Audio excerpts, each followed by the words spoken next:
जीवन हमें एक मौका देता है, इसलिए जब भी सही कॉलेज चुनने का समय आए तो सिर्फ मंगलायतन यूनिवर्सिटी आपके बेहतरीन भविष्य और सर्वांगीण विकास के लिए। इजराइल और हमास के बीच पिछले लगभग 15 महीनों से गाजा में जारी युद्ध खत्म करने के लिए चरणबद्ध समझौता हो गया है। अमेरिका के राष्ट्रपति जो बाइडेन एवं नवनिर्वाचित राष्ट्रपति डोनाल्ड ट्रंप ने समझौते की पुष्टि कर दी है। ट्रंप ने कहा कि समझौते का उपयोग वह अब्राहम समझौते को विस्तार देने के लिए करेंगे। अब्राहम समझौता ट्रंप के पहले कार्यकाल के दौरान किया गया था। अमेरिका समर्थित इस समझौते के कारण कई अरब देशों के साथ इजराइल के संबंध सामान्य हुए थे। इसी बीच कतर के प्रधानमंत्री ने कहा कि यह समझौता 19 जनवरी से लागू होगा। इजराइल और हमास के बीच सीज फायर समझौता होते ही गाजा के लोग सड़कों पर उतर आए और सड़कों पर जश्न मनाने लगे। समझौते के विवरण की अभी औपचारिक घोषणा नहीं की गई है, लेकिन एक अधिकारी ने बताया कि शुरुआती चरण में 6 हफ्ते का प्रारंभिक युद्ध विराम होगा, जिसमें गाजा पट्टी से इजरायली सेना की धीरे धीरे वापसी, हमास के कब्जे से इजरायली बंधकों की रिहाई और इजराइल की कैद से फिलिस्तीनी कैदियों की रिहाई शामिल है।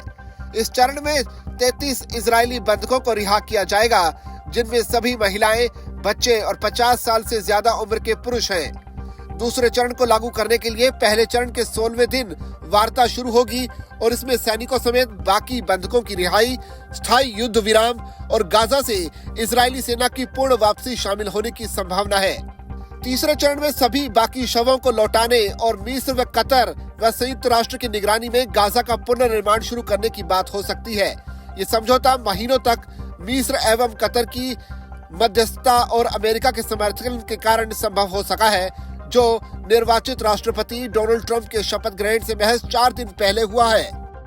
ट्रंप ने कहा कि वो इस बात से रोमांचित है कि अमेरिकी और इजरायली बंधक घर लौट आएंगे।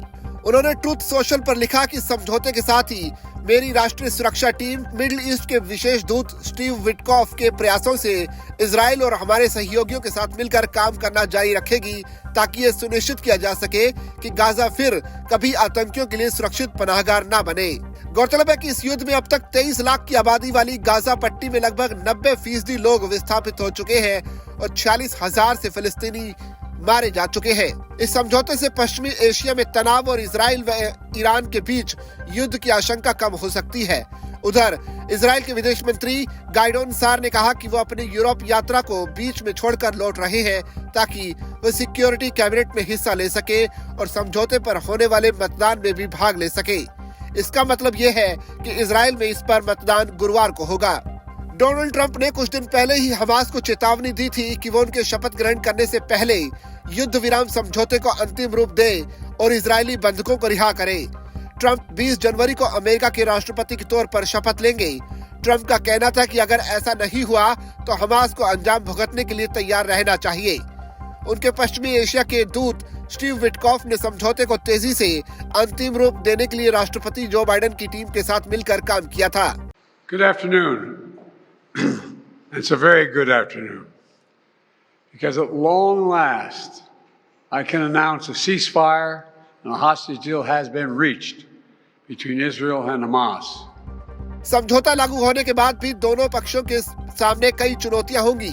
मसलन इजराइल को सुरक्षा की गारंटी चाहिए होगी, तो गाजा में पुनर्निर्माण के लिए भारी भरकम धनराशि की जरूरत होगी। जबकि एक सवाल यह भी है कि युद्ध के बाद गाजा पर शासन कौन करेगा, क्योंकि इजराइल गाजा के शासन में हमास की किसी भी संलिप्तता को स्वीकार करने से इनकार कर चुका है।